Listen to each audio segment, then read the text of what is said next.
से संबंधित महत्वपूर्ण संवैधानिक अनुच्छेद।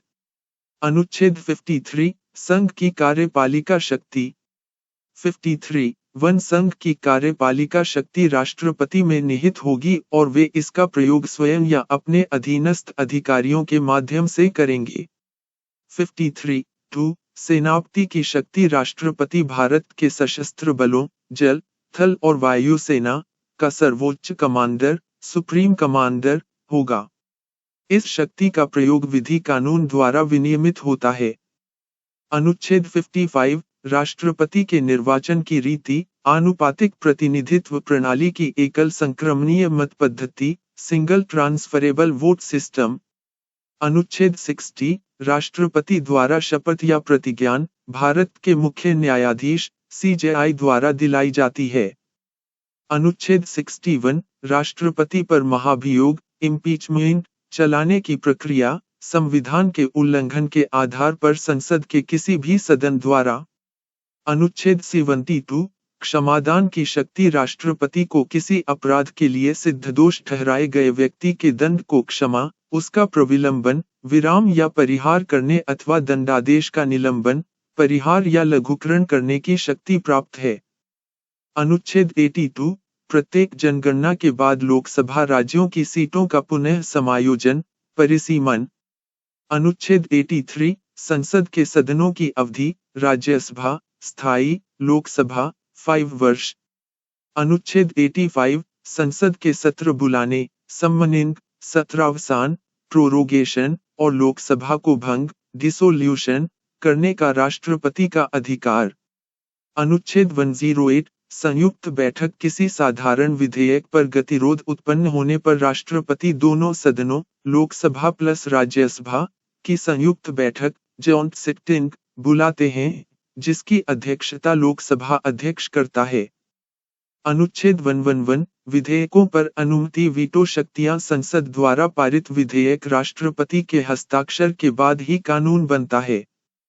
राष्ट्रपति इस पर स्वीकृति दे सकते हैं, रोक सकते हैं या पुनर्विचार हेतु लौटा सकते हैं। अनुच्छेद 112, वार्षिक वित्तीय विवरण बजट राष्ट्रपति प्रत्येक वित्तीय वर्ष में संसद के सामने भारत सरकार का वार्षिक वित्तीय विवरण, बजट, रखवाते हैं। अनुच्छेद 143, उच्चतम न्यायालय से परामर्श। 143, वन सार्वजनिक महत्व के किसी कानूनी या तथ्य के प्रश्न पर राष्ट्रपति सर्वोच्च न्यायालय से सलाह मांग सकते हैं। ऐसी सलाह देने के लिए बाध्य नहीं है, नहीं राष्ट्रपति मानने के लिए बाध्य हैं। 143, संविधान लागू होने से पूर्व की संधियों समझौतों से उत्पन्न विवाद पर परामर्श, इस मामले में एससी को सलाह देना अनिवार्य है। अनुच्छेद 280, वित्त आयोग राष्ट्रपति प्रत्येक 5 वर्ष में एक वित्त आयोग, फिनांस कमीशन, का गठन करते हैं। अनुच्छेद 365, यदि कोई राज्य केंद्र संघ द्वारा दिए गए संवैधानिक निर्देशों का पालन करने में विफल रहता है, तो राष्ट्रपति यह मान सकते हैं कि उस राज्य का शासन संविधान के अनुसार नहीं चलाया जा रहा है, और वहां अनुच्छेद 356 के तहत राष्ट्रपति शासन लागू कर सकते हैं। अनुच्छेद 361 के सभी खंड, राष्ट्रपति और राज्यपालों का संरक्षण। 361, वन राष्ट्रपति या राज्यपाल अपने पद की शक्तियों और कर्तव्यों के प्रयोग के लिए किसी न्यायालय के प्रति उत्तरदायी नहीं होंगे। 361, राष्ट्रपति के पद पर रहते हुए उनके विरुद्ध किसी न्यायालय में कोई आपराधिक, क्रिमिनल कार्यवाही शुरू या जारी नहीं रखी जा सकती। 361, राष्ट्रपति के कार्यकाल के दौरान उनकी गिरफ्तारी या कारावास के लिए कोई अदालत वारंट जारी नहीं कर सकती। 361, राष्ट्रपति द्वारा व्यक्तिगत हैसियत से किए गए कार्यों के लिए उनके विरुद्ध दीवानी, सिविल, मुकदमा चलाने के लिए 2 महीने का पूर्व लिखित नोटिस देना अनिवार्य है। 3 विधेयक और वीटो शक्तियां। विधेयक के प्रकार। साधारण विधेयक, ऑर्डिनरी बिल संसद के किसी भी सदन में पेश किया जा सकता है। इसमें राष्ट्रपति की पूर्व अनुमति की आवश्यकता नहीं होती, जब तक कि वह अनुच्छेद 3 से संबंधित न हो। धन विधेयक, मनी बिल, अनुच्छेद 110 केवल लोकसभा में राष्ट्रपति की पूर्व सिफारिश अनुमति से ही पेश किया जा सकता है। इसे राज्यसभा केवल 14 दिनों तक रोक सकती है। राष्ट्रपति की वीटो शक्तियां, वीटो पवर्स। आत्यंतिक वीटो, एब्सोल्यूट वीटो विधेयक पर अपनी सहमति पूरी तरह से रोक देना, गैर सरकारी विधेयकों या मंत्रिमंडल के इस्तीफे पर प्रयोग।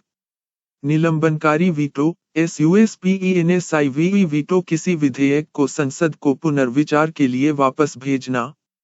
यदि संसद पुनः साधारण बहुमत से पारित कर दे, तो हस्ताक्षर करना बाध्यकारी है। धन विधेयक पर यह लागू नहीं होता। पॉकेट वीटो विधेयक पर कोई निर्णय न लेकर उसे अनिश्चित काल के लिए लंबित रखना, जैसे 1986 में राष्ट्रपति ज्ञानी जैल सिंह ने भारतीय डाकघर संशोधन विधेयक पर प्रयोग किया था। 4 राष्ट्रपति द्वारा प्रमुख नियुक्तियां। राष्ट्रपति भारत के प्रमुख संवैधानिक और प्रशासनिक पदों पर नियुक्तियां करते हैं। भारत के प्रधानमंत्री और अन्य केंद्रीय मंत्री, भारत के महान्यायवादी, controller and auditor general, CAG और अटॉर्नी जनरल, उच्चतम न्यायालय, AC और उच्च न्यायालयों, HC के न्यायाधीश, राज्यों के राज्यपाल, गवर्नर्स, भारत के मुख्य निर्वाचन आयुक्त एवं अन्य निर्वाचन आयुक्त, संघ लोक सेवा आयोग, UPSC के अध्यक्ष और सदस्य, वित्त आयोग, फिनांस कमीशन के अध्यक्ष और सदस्य। 5 समाधान, क्षमादान के प्रकार, अनुच्छेद 72। क्षमा, पार्डोन, दंड और दोष सिद्धि दोनों को पूरी तरह समाप्त कर देना, व्यक्ति निर्दोष हो जाता है। लघुकरण, कॉम्यूटेशन, दंड के स्वरूप को बदलना, उदा मृत्युदंड को कठोर कारावास में बदलना। परिहार, रिमिशन, दंड की प्रकृति बदले बिना उसकी अवधि कम करना, उदा 2 साल के कठोर कारावास को 1 साल के कठोर कारावास में बदलना। विराम, रेस्पाइट, किसी विशेष परिस्थिति, जैसे गर्भावस्था या शारीरिक विकलांगता, के कारण दंड को कम करना। प्रविलंबन, रिप्राइव, किसी दंड, विशेषकर मृत्युदंड, पर अस्थायी रोक लगाना ताकि अभियुक्त क्षमादान की याचिका दायर कर सके। 6/18 आपातकालीन शक्तियां, अनुच्छेद 352 से 360। अनुच्छेद 352 राष्ट्रीय आपातकाल, नेशनल इमरजेंसी, युद्ध, बाह्य आक्रमण या सशस्त्र विद्रोह के आधार पर। अनुच्छेद 356 राष्ट्रपति शासन, स्टेट इमरजेंसी, राज्यों में संवैधानिक तंत्र के विफल होने पर।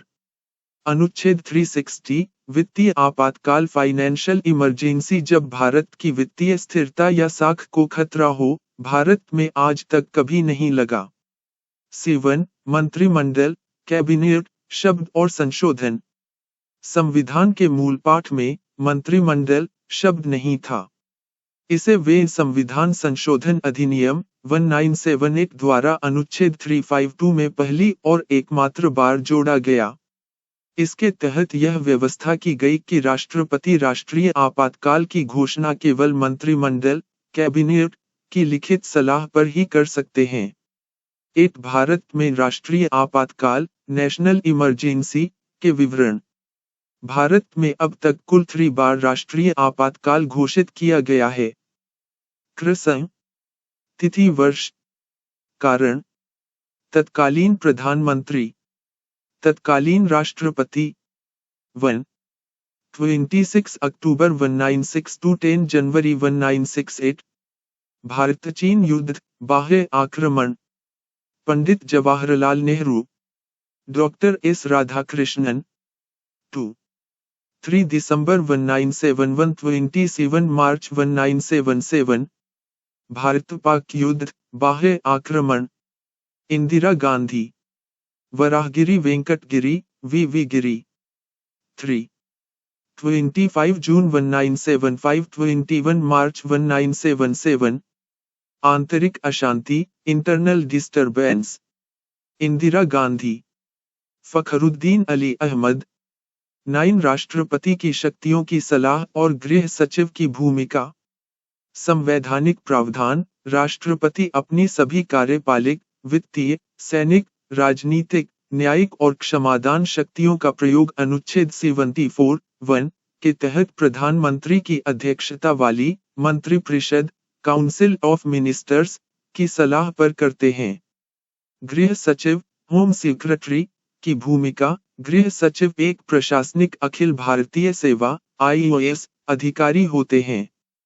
क्षमादान अनुच्छेद 72 या दया याचिका जैसी फाइलों को गृह मंत्रालय के माध्यम से संसाधित प्रोसेस करके राष्ट्रपति के पास भेजा जाता है, लेकिन अंतिम संवैधानिक सलाह केंद्रीय मंत्रिमंडल मंत्रिपरिषद की ही होती है, न कि व्यक्तिगत रूप से गृह सचिव की।